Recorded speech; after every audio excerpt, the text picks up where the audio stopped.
I am 99 years old now, and the cold in my bones feels older still, as if the winters of a lifetime have settled beneath my ribs and refuse to melt. I sit by this fading stove, tracing the scars on my hands, trying to summon the courage I buried decades ago. People think the hardest part of aging is the weakness, the forgetting, the narrowing of days, but it isn't. The hardest part is the remembering, especially the memories you swore you'd never speak aloud. I've hidden one such memory for so long that it feels stitched into the marrow of me, a truth I've carried like a smuggled ember, burning quietly. And tonight, for the first time, I feel it demanding air.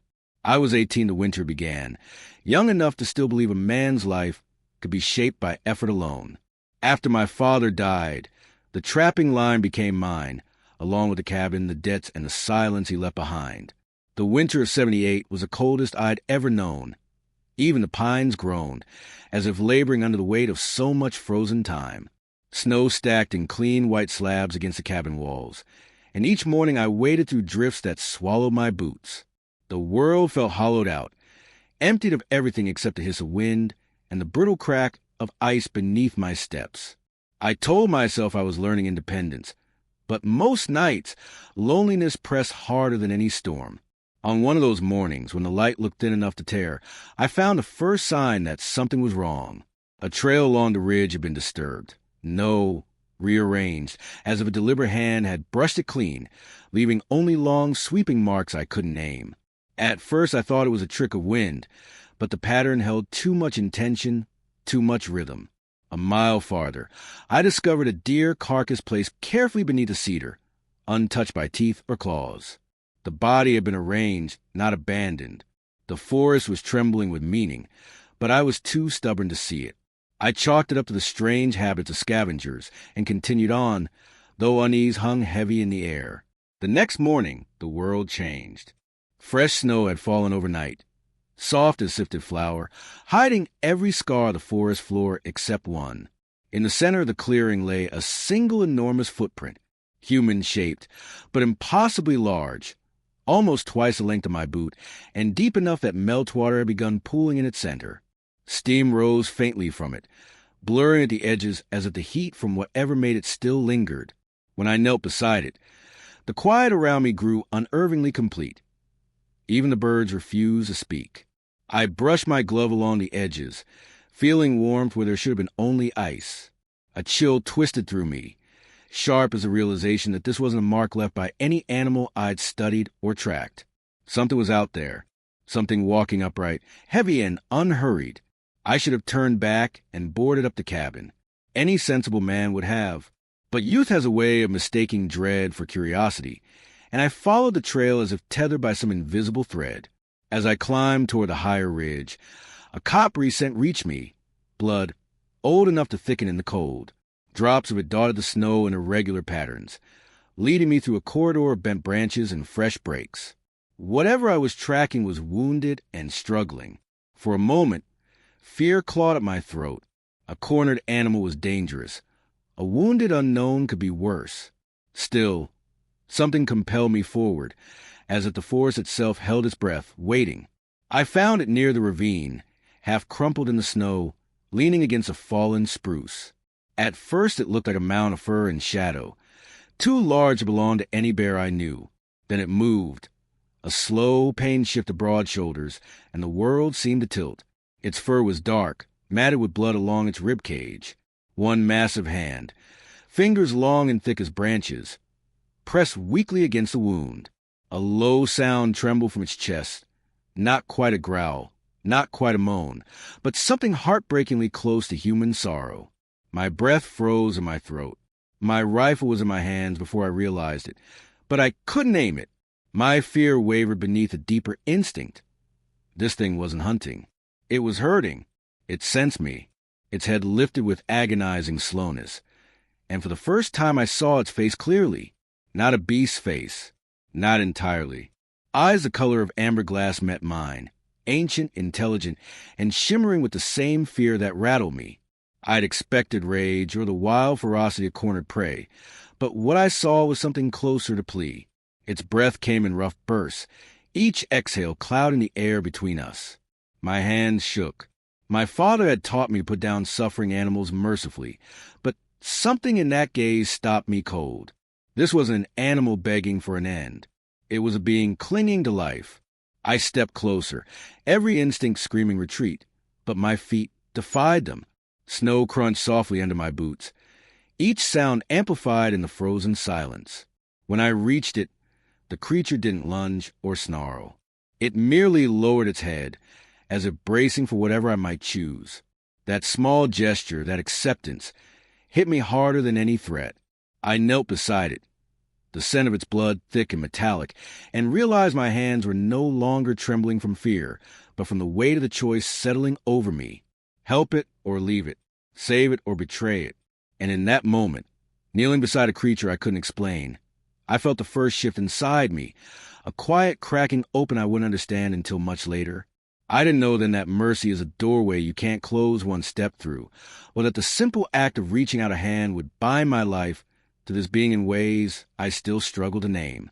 But when it opened one weary eye again, something passed between us, an understanding, fragile and wordless. If I had known what waited beyond that understanding, I might have turned back, but by then it was already too late.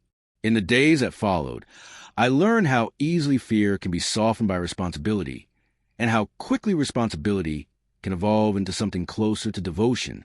The creature, though the word feels small for what it truly was, could barely stand, yet it endured my trembling attempt to clean its wound with melted snow and strips torn from my father's old shirt. Each evening I returned to that abandoned trapper cabin where I'd sheltered it, carrying whatever food I could spare. At first it watched me with the wary stillness of something prepared for betrayal. But over time that tension eased, replaced by a curious patience, as if it were trying to understand why a frightened boy would keep returning instead of running for safety. I didn't realize then that those small choices were stitching our lives tight together, one hesitant gesture at a time. I had no name for it, but I began calling it him in my thoughts, because there was a deliberateness in his movements that felt unmistakably conscious. His eyes followed every motion of my hands, studying the way I packed snow along the edge of his wound or secured bandages with shaking fingers. There was a remarkable gentleness in the way he mirrored my gestures, as though he understood my intentions and wished to meet them halfway. Sometimes, when the wind rattled the loose boards overhead, he'd tilt his head toward the sound, then glance back at me, almost protectively, as if measuring danger. That silent exchange carved a fragile sense of belonging I hadn't felt since my father's last winter. I fed him strips of smoked venison and watched the strength slowly return to his vast limbs, while a strange strength of my own began taking root in the uncertainty that had once ruled me. The bond between us deepened during the long nights, when storms lashed the cabin walls with sleet. I would sit on an overturned crate, tending the dim lantern, and he would rest in the corner, breathing in steady, rumbling waves that filled the space like a second heartbeat. His presence didn't erase my loneliness, but it gave it shape, something I could lean against rather than drown in. Once, when my hand shook too badly to tie a knot, he lifted one enormous finger and pressed it gently to the bandage as if offering reassurance. That single touch, light as snowfall, undid me in ways I couldn't articulate. I realized then that connection can form even in the strangest crossings of fate, and sometimes with those we are taught to fear. By early spring, the mountains began shedding their winter coats. Meltwater trickled along the trails, and crows returned to the treetops with their ragged songs. As the world thawed, so did he. I watched him rise each morning with greater certainty, his massive frame steadying as the wound knitted itself close beneath coarse fur. But the forest was not the only thing reawakening. One morning I spotted tire tracks cutting to the mud near the valley road, deep, wide, unfamiliar. Later, I heard the distant hum of engines echoing through the trees, far too mechanical to belong to loggers. When I ventured toward the sound, I saw men in dark jackets moving in clusters, scanning the undergrowth with clipboards in hand and rifles slung across their shoulders. Their faces held the rigid purpose of those who believe they know more than they're willing to admit. They questioned folks at the supply station, asking about strange sightings, animal attacks, disturbances in the timberline. Their presence felt predatory, as if they weren't tracking a creature but hunting a secret. When one of them asked whether I had noticed anything unusual on my line, my stomach cinched with a sharp twist of instinct. I lied. I had never lied with such weight before, and I felt the tremor of it long after the man's boots disappeared down the road. Protecting him had become second nature, but in that moment I understood the cost of it. My silence was no longer harmless. It was a shield, and a shield always implies a threat pressing close. The forest shifted in response to their arrival. Birds grew skittish. The air carried a metallic tension, as though machinery had contaminated the natural hush of spring. I began taking longer, more circuitous routes to the cabin, hiding my tracks and listening for anything that didn't belong. And he, sensing danger with an intuition older than language, grew restless. He paced the edges of the clearing at dusk, sniffing the wind and glancing toward me with an urgency that bordered on warning. One evening, as I packed away my tools, he stepped closer than he ever had, and tapped his broad knuckle against my chest, then pointed toward the distant hills. The message was unmistakable. Leave. Flee. Save yourself. But I couldn't. Every instinct warred against the thought of abandoning him, especially now. We had only just regained the strength that nearly slipped from him in winter's grip. I shook my head, and his eyes softened with something like sorrow. Loyalty, I've learned, binds itself through quiet refusals. Refusing to run, refusing to surrender another living thing to harm. I stayed, even as I felt the invisible net drawing tighter around us. Weeks later, the threat became impossible to ignore. I discovered a strange device buried beneath a layer of pine needles near the ravine. A metal box with blinking lights and a motion sensor pointed toward the trails I frequented. My pulse thundered as I realized the men weren't surveying. They were laying traps. The moment I understood this, fear turned sharp and luminous, slicing clean through every lingering doubt. They were closing in. They were methodical. And if they found him, they wouldn't see what I saw, a wounded, intelligent being capable of kindness. That night, I returned to the cabin with a heaviness that felt carved into my bones. He was waiting at the doorway, as though sensing the shift in me before I spoke a word. When our eyes met, the truth passed between us without language. The hunters were near, and time was running thin. He stepped back, giving me space, but a low sound thrummed from deep in his chest, a vibration of fear or defiance, or both. And in that trembling dusk, with shadows gathering in the corners of the room like unspoken warnings, I realized the terrifying simplicity of the choice before me. Protect him or lose him forever. And when the first sharp crack of distant gunfire drifted through the trees, I knew that choice was no longer mine to postpone. In the weeks after the gunfire first echoed through the trees, I felt the forest shift around me, like a wounded animal drawing its breath in tight, fearful pulls. Every branch seemed to hold its own tension. Every gust of wind sounded like bootsteps approaching, and every shadow felt thick with the possibility of discovery.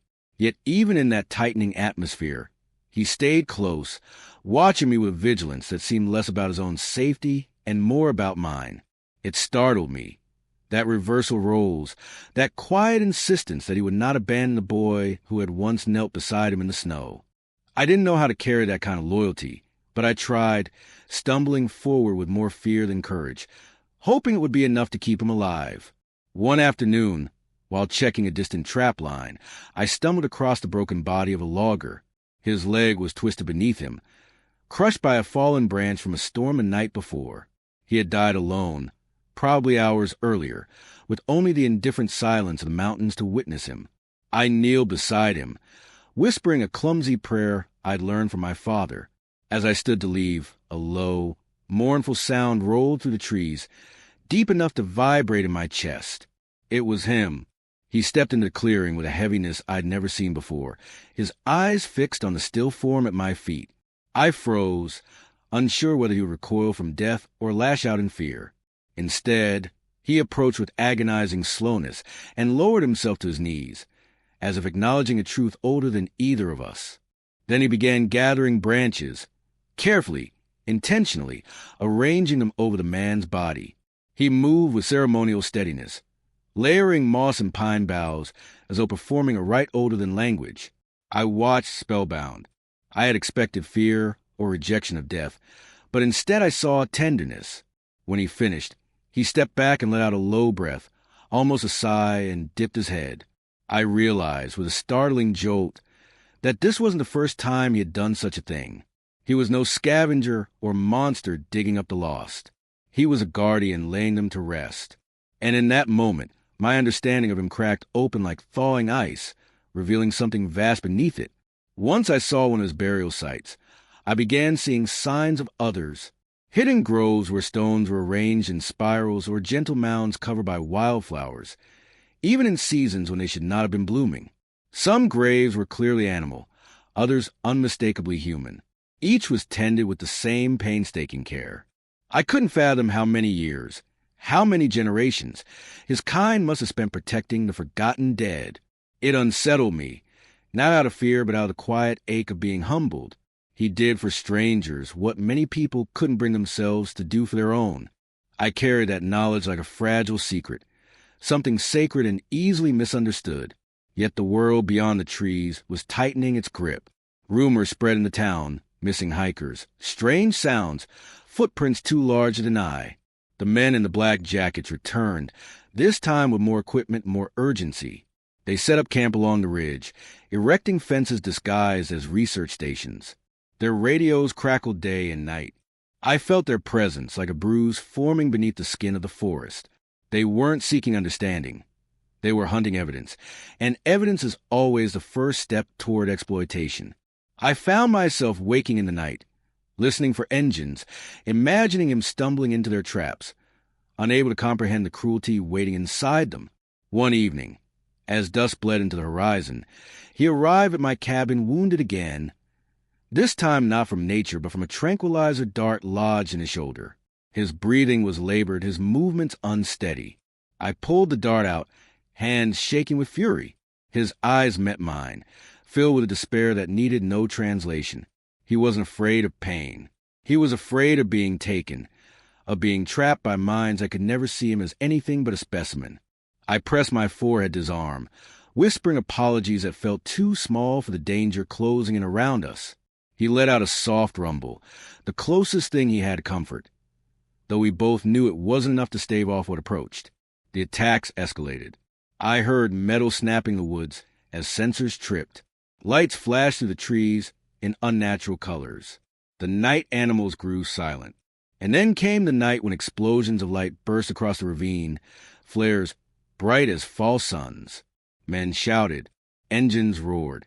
I grabbed my lantern and raced toward the noise, heart hammering against my ribs. When I reached the old mining tunnel, I saw him cornered against a wall of rock. Darts lay scattered at his feet. Blood dripped from his arm. His chest heaved with terror. Something inside me broke.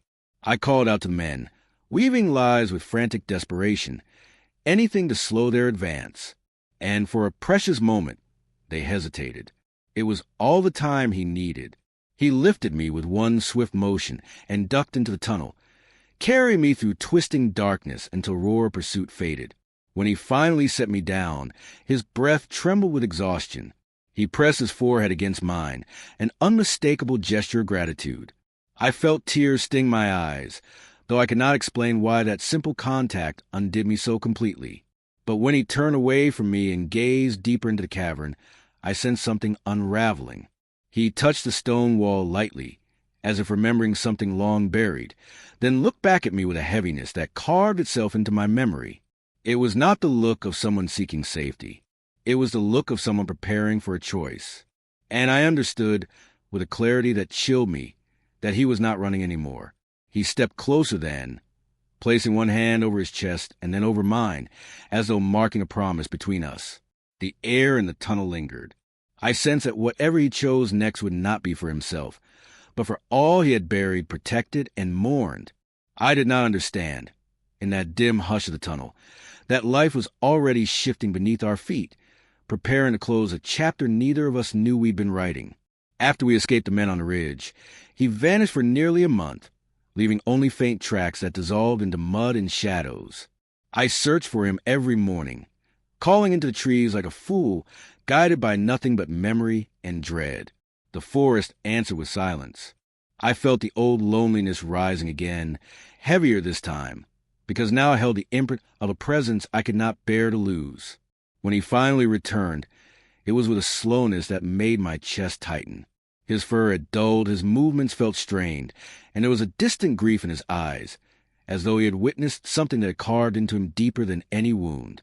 Spring gave way to a brittle summer, and though he tried to mask his weakness, I saw in the way he paused before climbing slopes that once posed no challenge.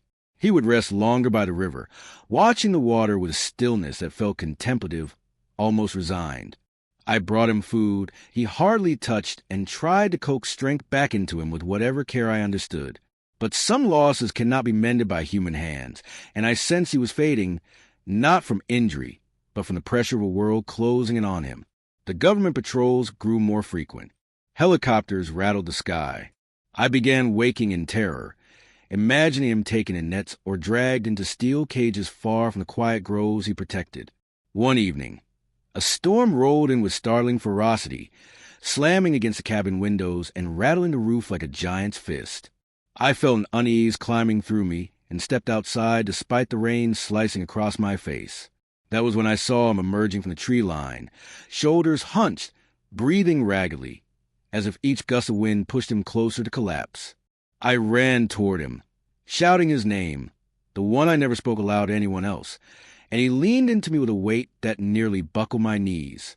I guided him inside, where he settled against the wall, shaking with exhaustion. Lightning flashed, and for an instant his silhouette looked impossibly small, diminished by a world that had never understood him. His hand brushed mine, a faint gesture, barely a whisper of the strength he once carried. I knew then what he had come to tell me. He was not seeking shelter. He was seeking farewell. I fought it, refusing to let the truth take shape, but truths like that are relentless. They seep into cracks of denial and wait for you to break. I sat beside him through the night, listening to the storm ease into gentle rain, the rhythm steady as a heartbeat slowing with age. He watched me with patient eyes, as though memorizing the shape of the boy I once was, the man I had become, and everything between. I tried to speak, but my voice failed. Some griefs can only be breathed, not named. By morning his strength had waned so completely that even lifting his head seemed an unbearable task. He stood with effort, motioning for me to follow. Confused, I steadied him as he walked out into the soft gray dawn. The forest, washed clean by rain, smelled of pine and renewal, an odd contrast of heaviness gathering inside me. Step by step, we climbed toward the ravine where our lives first intersected. He paused often, and each pause felt like another thread unraveling. At the ridge, he sank to ground with a low, trembling breath. I knelt beside him, knowing instinctively that this was where he had chosen to die. He placed his hand over his chest, then over mine, repeating the gesture he'd once offered in the tunnel. This time, it held a clarity that shattered me. Gratitude, farewell, legacy. I pressed my forehead to his, feeling the warmth draining slowly from his body, replaced by an unnatural stillness that crept along his limbs. The sky brightened above us, clouds parting to reveal a soft wash of gold. It seemed impossibly cruel that the world could be beautiful in such a moment. His breath thinned, grew shallow, then faded entirely, leaving only silence, a silence so profound it transformed the entire forest into a cathedral of mourning. For a long time I couldn't move. Grief anchored me, thick and paralyzing, until instinct took over, and I remembered what he had shown me. I gathered branches, moss, and stones with trembling hands, shaping them as he once had, mirroring the rituals he performed for others. It was clumsy, filled with tears and shaking, but it was mine, and it was his, and it was the only way I knew to honor him. When the grave was finished, I rested my hand on the mound, whispering a thank you I hoped would travel wherever his spirit had gone. The wind moved through the trees, gentle and warm, as if an acknowledgement. As I walked back to cabin, a hollow settled in my chest that never fully healed, even decades later. I aged as all things do, but the memory of him remained carved into my bones. An unspoken promise I carried like a lantern through the dimming corridors of my life. Now, at 99, the world has shrunk to the size of my window, and the memories I cradle like fading embers. I speak of him because I can feel my own story reaching its twilight, and I cannot let his vanish with me. People think Bigfoot steals bodies, hides them, hoards them. They do not know the truth. They do not know the gentleness he carried, the reverence he held for dead, the quiet guardianship he offered the forgotten. But recently, as the nights grow colder and sleep drifts farther from reach, I have begun hearing something outside. Soft footsteps in the brush, too deliberate to be wind, too heavy to belong to any deer. Last night, I saw a shadow between the trees, impossibly tall, standing in the same place he once stood when he warned me of danger. And for the first time in years, I felt something more than fear or grief. I felt recognition. And whatever waits beyond my door tonight, I know it carries the truth of what he left behind. Which city are you watching our video from? Please leave a comment. Please subscribe to the channel as well. Thank you.